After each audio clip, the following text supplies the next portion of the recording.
بالله من الشيطان الرجيم بسم الله الرحمن الرحيم إن الله وملائكته يصلون على النبي يا أيها الذين آمنوا صلوا عليه وسلموا تسليما اللهم صل على سيدنا ونبينا مولانا محمد وسلم مولاي صل وسلم دائما أبدا على حبيبك خير الخلق والحبيب الذي ترجى شفاعته لكل حول من الظالمين. وعن يزيد بن أبي عبيد قال رأيت أثر ضربة في ساق سلمة بن الأكوع وقلت يا أبا مسلم ما هذه الضربة؟ قال ضربة أصابتني يوم خيبر. وقال الناس أصيب سلمة. فأتيت النبي صلى الله عليه وسلم فنفث فيه 3 نفثات فما اشتكيتها حتى الساعة. یہ بخاری شریف کی روایت ہے، انہی لفظوں کے ساتھ ہے جن لفظوں کے اندر بخاری شریف کے اندر یہ روایت موجود ہے. یہ حضرت یزید ابن عبید یہ تابعی ہے. تابعی اس کو اتنے ہیں جنہوں نے حضور صلی اللہ علیہ وسلم کی زیارت تو نہیں کی ہو لیکن صحابہ کی زیارت کی ہے.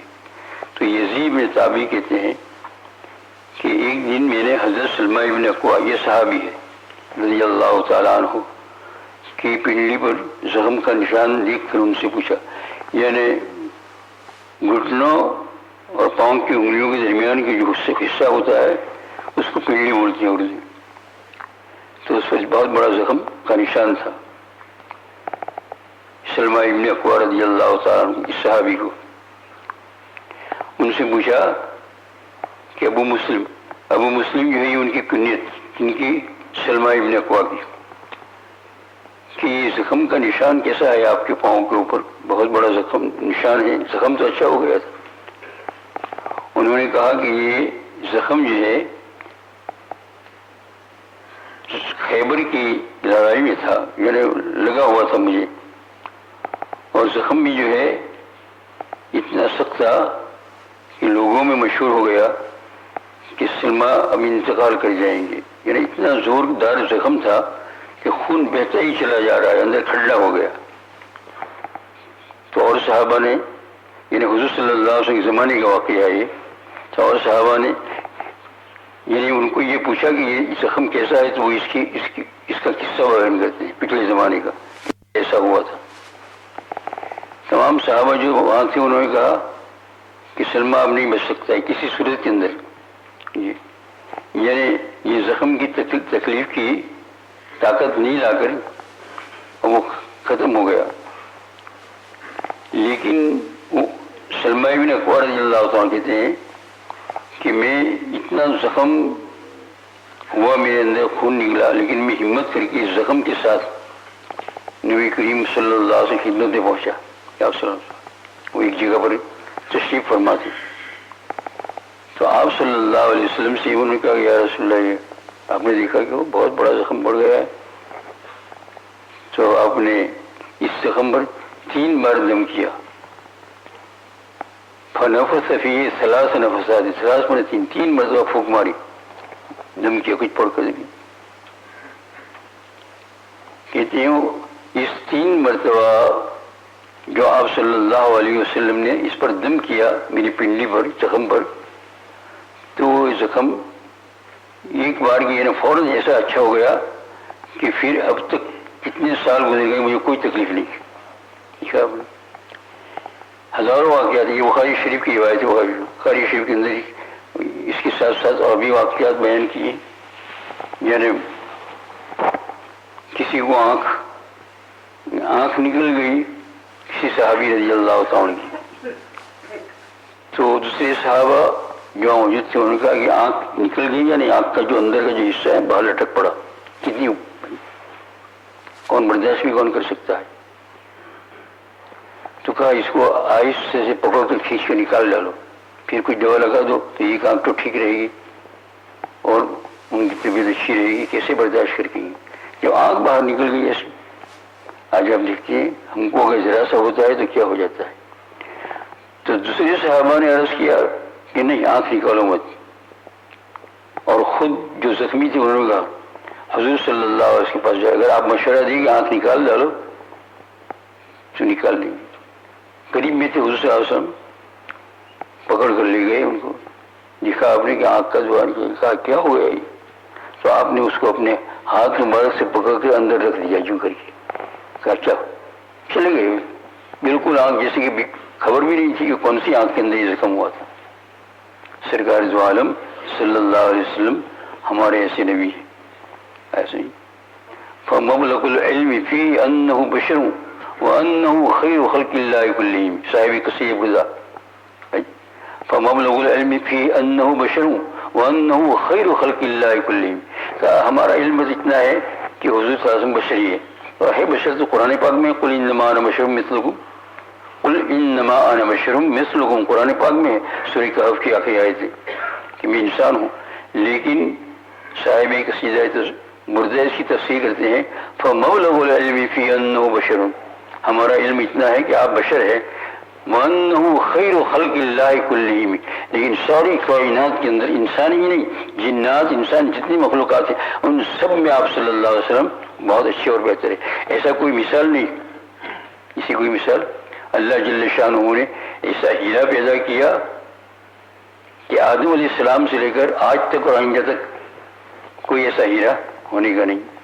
دوستوں اور بزرگ کی بڑی فمبلغ العلم فی انہ بشر وانہ خیر خلق اللہ کلہم. اب جو آنکھ لٹک پڑی کتنی تقریب اس طریقے سے. حق تعالیٰ جل شانہ ہم سب کو اس پیارے رسول صلی اللہ علیہ وسلم کرے. اور یہ آپ جو سنتے ہیں بہت سے علماء کے بیان میں کہ کرامات اولیاء بہت ساروں کی ہوتی ہے, تابعین کی, طبی تابعین کی, اولیاء کرام, آج تک چل رہا ہے, قیامت تک چلے گا انشاءاللہ تعالیٰ. یہ کرامت دکھنے والا چاہیے, آج بھی چلتی ہے, قیامت تک چلے گی. دکھنے والا اس کو چاہیے, اس کی آنکھ چاہیے. یہ کرامات بھی جو ہے حضور صلی اللہ علیہ وسلم کے طفیل میں ملی ہے. صاحب شرح عقائد نصفی ایک درسی کتاب ہے, بہت مشکل ہے, تو اس کے اندر لکھا ہوا ہے کہ کرامات الاولیاء حق, شرح عقائد نصفی اس کتاب کا نام ہے. یہ مجھے اس لیے یاد آ گیا کہ میں طلبا کو دوپہر کے اندر کچھ سمجھا رہا تھا تو اس کتاب کا حوالہ دے رہا تھا. کرامات الاولیاء حق, اولیاء کرام کی کرامات جو وہ حق ہے, اس کے اندر کوئی شک نہیں ہے. یہ ہزاروں, یہ سب کن کے طفیل میں ملی ہے؟ حضور صلی اللہ علیہ وسلم کے طفیل میں ملی. اور پھر حضور صلی اللہ علیہ وسلم کے طفیل میں کب ملتی ہے؟ تب ملتی ہے جبکہ حضور صلی اللہ علیہ وسلم کا پورا اتباع کرے.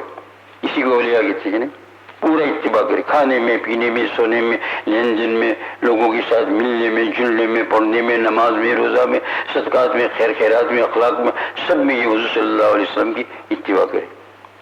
یہاں تک کہ بیت الخلاء میں جانے میں بار بار کہہ چکا ہوں, ایک اللہ کا بندہ ولی اللہ وہ انتقال کر رہے تھے بیچارے, تو ان کے خادم لوگوں نے ان کو وضو کرایا کہ بھائی اچھی طرح وضو کرا دو کیونکہ میرا آخری وقت ہے. وہ تو آخری وقت ہے تو کیا کر سکتے, کچھ نہیں کر سکتے ہیں, تو وضو کرایا. تو خادم لوگ بھی گھبرائے ہوتے گئے اس وقت, جلدی جلدی کرا دیے, فارغ ہو گئے. تو انہوں نے کہا تم نے وضو کرایا, دوبارہ وضو کراؤ. کہا کہ تم نے انگلیوں کا خلال نہیں کیا, میری انگلیوں کا خلال نہیں کیا, دوبارہ کرو, اس میں خلال کرو. فرمایا یہ سنت نبوی ہے, میں ایسا وضو لے کر نہیں جانا چاہتا ہوں جس کے اندر ایک سنت کی بھی کمی ہو. ابھی مجھے عنقریب اللہ جل شان میں دوبارہ وضو کرایا, پھر جو ہے کیا کیا, بس انتقال ہو گیا. تو میرے عزیز ایسے لوگوں کو کیا کہتے ہیں؟ اولیاء کہتے ہیں. یہ حضور صلی اللہ علیہ وسلم کی سنتوں کے طفیل میں اور آپ صلی اللہ علیہ وسلم کی محبت کے طفیل کے اندر یہ سب چیزیں مل جاتی ہیں. اب ہم کو تو اولیاء اللہ بننا نہیں ہے, ایک نیک انسان, ایک نیک امتی بن جائے انشاءاللہ تو ہم کافی ہوگا, ہے نہیں. یہ تو اولیاء کرام کے قصے آپ کے سامنے اس لیے بیان کیے جاتے ہیں تاکہ یہ خیال رہے کہ اتنے بے جذبے والے ہیں انسان یہ کام کر سکتا ہے. آج تو اتنا ہے کہ حق تعالیٰ جل شانہ سے دعا کرے کہ اللہ ہمیں حضور صلی اللہ علیہ وسلم کی زیادہ سے زیادہ سنتوں کو ادا کرنے کی, اور ساتھ میں درود پاک اور تلاوت قرآن, دو چیز کو پکڑ رکھو. اولیاء کرام کے حالات میں بھی جاتا ہے کہ آخری زندگی جب ان کی آئی تو دو چیزیں رہی ان کے پاس وظیفوں کے اندر, تلاوت قرآن اور درود پاک. بس تلاوت قرآن، درود پاک. درود پاک کو چھوڑنا نہیں. بعض لوگ درود پاک کو جو ہے نعوذ باللہ سے ایسا تو نہیں کہ نہیں مانتے لیکن کم اہمیت دیتے ہیں.